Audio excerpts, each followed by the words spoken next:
नमस्ते, मैं जानकी हूँ। आज मैं एक horror mystery movie house of nine के बारे में समझाने जा रही हूँ। फिल्म की शुरुआत लंदन में होने वाली एक साथ की गई किडनैपिंग घटनाओं से होती है।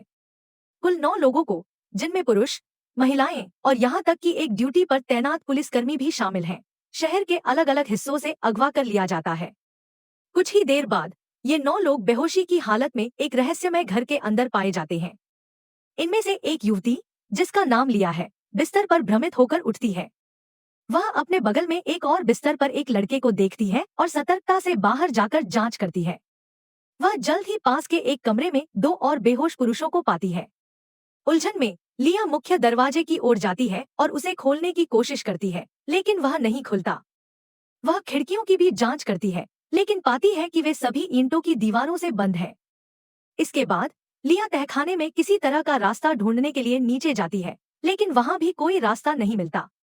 वह समझ जाती है कि इस अजीब घर से बचने का कोई रास्ता नहीं है। यह एहसास उसे इतना परेशान कर देता है कि लिया को पैनिक अटैक आ जाता है और वह फर्श पर गिर जाती है। जब वह होश में आती है तो एक बुजुर्ग पादरी, फादर डफी, उसकी देखभाल कर रहे होते हैं। लिया चारों ओर देखती है और पाती है कि घर में कुल 9 लोग फंसे हुए हैं। जब सभी लोग आपस में बात कर रहे होते हैं, तभी अचानक एक स्पीकर से एक रहस्यमय आवाज सुनाई देती है। यह आवाज उन्हें बताती है कि उन्हें अगवा करके यहाँ लाया गया है ताकि वे एक खेल खेल सकें, जो उनके चरित्र की अंतिम परीक्षा होगी। माइक्रोफोन के जरिए बोलने वाला व्यक्ति खुद को द वॉचर कहता है और कहता है कि यह खेल सिर्फ उनके मनोरंजन के लिए है। यह भी पता चलता है कि वॉचर घर में लगे 75 कैमरों और अनगिनत माइक्रोफोन के जरिए उन पर नजर रख रहा है। जाहिर है, इस खेल का विजेता वह आखिरी व्यक्ति होगा जो जीवित रह पाएगा। उसे न केवल आजादी मिलेगी, बल्कि $5 मिलियन भी दिए जाएंगे। आवाज उन्हें शुभकामनाएं देती है और स्पीकर बंद हो जाता है। लगभग तुरंत ही सभी 9 प्रतियोगी आपस में बहस करने लगते हैं। कुछ लोग मानते हैं कि यह खेल असली है, जबकि अन्य सोचते हैं कि यह कोई बड़ी साजिश है। लेकिन सभी को यह चिंता सता रही है कि उनमें से 8 लोग किसी न किसी तरह मर सकते हैं, जबकि बाकी लोग बहस में व्यस्त हैं। एक मध्यम आयु वर्ग का प्रतियोगी, जे, अपनी जेब से एक बंदूक निकालता है। वह कहता है कि अगर अपहरणकर्ताओं ने उसे हथियार रखने दिया है, तो स्थिति वाकई गंभीर होनी चाहिए। जे देखता है कि बंदूक के अचानक दिखने से सभी डर गए हैं। वह उन्हें शांत होने के लिए कहता है और स्पष्ट करता है कि वह एक पुलिसकर्मी है। लेकिन यह बात एक प्रतियोगी, एलबी, को गुस्सा दिला देती है, जो बताता है कि उसके छोटे भाई को कुछ भ्रष्ट पुलिसकर्मियों ने प्रताड़ित किया था। कुछ ही देर बाद एक अन्य प्रतियोगी, फ्रांसिस नाम का एक फ्रांसीसी, बहस को रोकता है और अपना निष्कर्ष साझा करता है। वॉचर चाहता है कि वे एक दूसरे को मार डालें। यह सुनकर सभी घबरा जाते हैं, लेकिन जे इस सिद्धांत से सहमत लगता है। इसलिए पुलिसकर्मी सुझाव देता है कि उन्हें मिलकर भागने का रास्ता ढूंढना चाहिए। समूह तय करता है कि वे हर कोने और छिपे हुए रास्तों की जांच करेंगे। जे तहखाने की जांच करता है, जबकि एलबी छत पर एक लकड़ी का ट्रैपडोर खोजता है। वह इसे तोड़ने की पूरी कोशिश करता है, लेकिन पाता है कि यह भी ईंटों की दीवार से बंद है। जब सभी लोग किसी रास्ते की तलाश में इधर-उधर देख रहे होते हैं, तो एक महिला, क्लेयर, शराब के कैबिनेट में हाथ डालती है और पीने लगती है। यह उसकी आदत है। आखिरकार समूह हार मान लेता है और लिविंग रूम में लौट आता है, जहां वे क्लेयर को मदद न करने के लिए डांटते हैं। जे शराब के कैबिनेट को ताला लगाने का फैसला करता है, क्योंकि शराब पीने से उनका मूड और खराब होगा। समूह फिर बातचीत करता है और सभी प्रतियोगी कसम खाते हैं कि वे किसी को मारना नहीं चाहते। हालांकि वे यह जरूर मानते हैं कि वे मजबूर लोग हैं जो इनाम के पैसे के लिए कुछ भी कर सकते हैं। अचानक उन्हें रसोई से एक धमाके की आवाज सुनाई देती है। वे इसे जांचने के लिए दौड़ते हैं और पाते हैं कि वहां कुछ खाने के साथ एक छोटा सा बॉक्स रखा है। उनके खाने में प्रत्येक खिलाड़ी के लिए सिर्फ एक चिकन का टुकड़ा और एक उबला हुआ आलू है। क्या? आलू? यह क्या है? समूह डाइनिंग रूम में बैठता है और फादर डफी के प्रार्थना करने के बाद वे आपस में अपना परिचय देते हैं। इस समय तक सभी को पता चल जाता है कि डफी एक पादरी है और जे एक पुलिसकर्मी है। लिया बताती है कि वह एक कोरस डांसर है, जबकि क्लेयर एक मशहूर टेनिस खिलाड़ी है। हालांकि वह इतनी मशहूर नहीं हो सकती, नहीं तो बाकी लोग उसे जानते होते। फ्रांसिस एक फ्रांसीसी कलाकार और उसकी गृहिणी पत्नी सिंथिया भी है। कमरे का एकमात्र काला आदमी, एलबी, एक रैपर है क्योंकि इस फिल्म के लेखक गोरे हैं। फिर एक मध्यम आयु वर्ग का आदमी मैक्स, जो एक फैशन डिजाइनर है और सबसे कम उम्र की प्रतियोगी शोना, पैरोल पर एक नशेड़ी है। दरअसल उसके पैर में एक ब्रेसलेट मॉनिटर है जो समूह को उम्मीद देता है कि पुलिस उसे ढूंढने आएगी। खाने के बाद समूह को पता चलता है कि घर में 5 कमरे हैं, जिनमें से 2 में डबल बेड है। डफी को अपने लिए एक कमरा मिल जाता है क्योंकि वह एक पादरी है और फ्रांसिस जाहिर तौर पर अपनी पत्नी के साथ रहता है। बाकी 6 लोग नाम निकालकर अपने रूम पार्टनर चुनते हैं। जे का जोड़ा लिया के साथ बनता है। क्लेयर इस बात से बेहद नाखुश होती है कि उसे शोना के साथ रहना पड़ रहा है और मैक्स को एल्बी मिलता है। हर जोड़ा अपने कमरे में जाता है और कुछ ही देर बाद तनाव बढ़ने लगता है। क्लेयर को शोना अपने बैग में हाथ डालते हुए मिलती है, जिससे वह गुस्सा हो जाती है और उनके बीच झगड़ा हो जाता है। एल्बी बिस्तर पर अपने राइम्स का अभ्यास करता है, मैं एक टोकन हूँ, जहाँ वह चरस है जो मुझे पीनी चाहिए। जबकि मैक्स सिर्फ एक ही कपड़े होने की चिंता में अपनी जैकेट को सावधानी से टांगता है। डफी प्रार्थना करते हैं, जबकि लिया और जे अपने जीवन के बारे में कुछ बातें साझा करते हैं। अगले दृश्य में फ्रांसिस अपनी पत्नी को बताता है कि इनाम की रकम बहुत आकर्षक है, लेकिन वह यह सोचकर हैरान है कि वह इस बारे में सोच भी रहा है। कुछ घंटों बाद आधी रात को अचानक कोई जे पर हमला करता है। पुलिसकर्मी सतर्क हो जाता है और अपनी बंदूक तक पहुंचता है, जिससे हमलावर तुरंत भाग जाता है।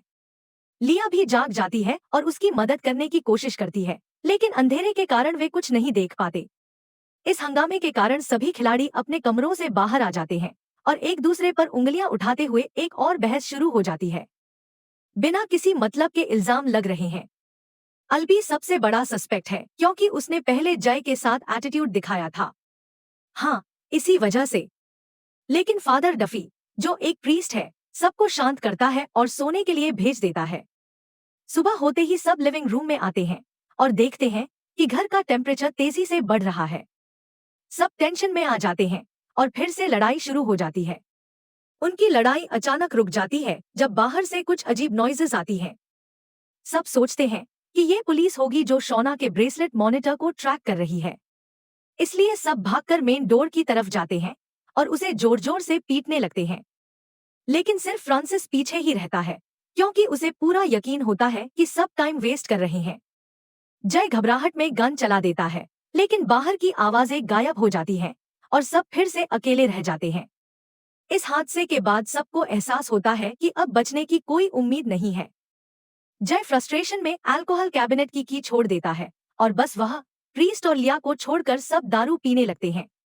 उदास गाना चलने लगता है जो माहौल को और भी सैड बना देता है। अल्बी फिर म्यूजिक चेंज कर देता है और बाकी ड्रंक लोग डांस करने लगते हैं। इसी बीच फ्रांसिस शराब के नशे में लिया के पास जाता है और उस पर लाइन मारने की कोशिश करता है। लिया उसे याद दिलाती है कि उसकी वाइफ है और सरप्राइजिंगली फ्रांसिस मान जाता है और वहां से चला जाता है। लेकिन वो अपने रूम में जाकर शराब की बोतल को बेडशीट में लपेटकर तोड़ देता है, जिससे ग्लास शार्ड्स बनाए जा सकें। एक टुकड़ा वो डोर फ्रेम में छुपा देता है और बाकी टॉयलेट फ्लश टैंक में रख देता है। धीरे धीरे सब इतने नशे में हो जाते हैं कि और डांस नहीं कर पाते। अब सिर्फ सिंथिया और एल्बी लिविंग रूम में बचते हैं। दोनों एक दूसरे के करीब आने लगते हैं और थोड़ा फ्लर्ट करने लगते हैं। तभी फ्रांसिस वापस आता है और उन्हें देखकर भड़क जाता है। वो अल्बी को सिंथिया के साथ देखकर गुस्से में हमला कर देता है। दोनों के बीच लड़ाई होती है और सिंथिया उन्हें अलग करने की कोशिश करती है, लेकिन एल्बी गलती से उसे धक्का दे देता है। सिंथिया रेलिंग से टकराकर गिर जाती है और उसकी तुरंत डेथ हो जाती है। कुछ सेकंड बाद बाकी सब आकर ये देखकर शॉक्ड रह जाते हैं। अल्बी माफी मांगने की कोशिश करता है, लेकिन गुस्से में जय उसे उसके रूम में बंद कर देता है और डोर हैंडल्स के बीच एक आयरन रॉड डाल देता है। फिर सब सिंथिया की बॉडी को एक चादर में लपेटकर बेसमेंट में रख देते हैं। पूरा दिन सब इधर उधर घूमते रहते हैं, सोचते हुए कि अब क्या होगा। इसी बीच फ्रांसिस अपनी वाइफ की लिपस्टिक लगाकर मिरर पर किस करता है। कहीं ये किसी को मारने की प्लानिंग तो नहीं कर रहा, कोई सोचता है। शाम को जब सबको खाने के लिए सिर्फ बॉइल्ड पोटैटोज दिए जाते हैं, तो सब इरिटेट हो जाते हैं। अल्बी अपने कमरे का डोर पीटने लगता है और अपना पोर्शन मांगता है।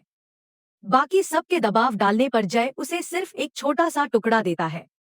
लेकिन फादर डफी को ये गलत लगता है और वो खुद अल्बी को खाना देने जाता है। जय उसे रोकने की कोशिश करता है, लेकिन दरवाजा पहले ही खुल चुका होता है। गुस्से में अल्बी रूम से बाहर कूदता है, पादरी को धक्का देकर गिरा देता है, आयरन रॉड उठाकर जय की बेरहमी से पिटाई कर देता है। जय का पूरा फेस बिगड़ जाता है। जब अल्बी को होश आता है कि उसने क्या कर दिया, तो वो वापस अपने रूम में भाग जाता है।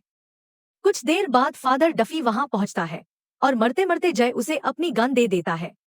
अगली सुबह जय की लाश भी सिंथिया की तरह बेसमेंट में रख दी जाती है। इसके बाद खाने में एक्स्ट्रा फूड और वाइन मिलती है, साथ में एक नोट, गुड वर्क, यानी कि किसी को मारने के इनाम में खाना बढ़ा दिया गया। अब सब डर के कारण अकेले खाने लगते हैं। सरप्राइजिंगली फ्रांसिस अपना खाना अल्बी को दे देता है और कहता है कि उसे सिंथिया की मौत के लिए माफ कर सकता है। लेकिन कुछ ही देर बाद लिया और डफी अल्बी को चेक करने जाते हैं और देखते हैं कि वह छत से मैक्स के स्कार्फ से लटका हुआ है। सबको लगता है कि फ्रांसिस ने बदला लिया है, लेकिन वो कहता है कि अल्बी ने खुद को मार लिया। एक बार फिर फादर डफी सबको शांत करता है। फिर वो और लिया अल्बी की लाश को बेसमेंट में रख देते हैं और फ्रांसिस फिर से अकेले में लिपस्टिक लगाने लगता है। थोड़ी देर बाद क्लेयर और शोना के बीच झगड़ा होता है और क्लेयर गुस्से में नियरबाय वाइन बॉटल से कोक स्क्रू निकालकर शोना की गर्दन में घुसेड़ देती है। दूसरी तरफ लिया बाथरूम में फेस वॉश कर रही होती है। तभी फ्रांसिस आता है, इलेक्ट्रिक वायर निकालता है और पानी में डाल देता है। लिया बिजली के झटके से तड़प कर गिर जाती है। इसी बीच पादरी डफी मैक्स से बात करने जाता है और उसे कॉन्विंस करने की कोशिश करता है कि साथ मिलकर सर्वाइव करें। लेकिन मैक्स ज्यादा खाना मांगता है।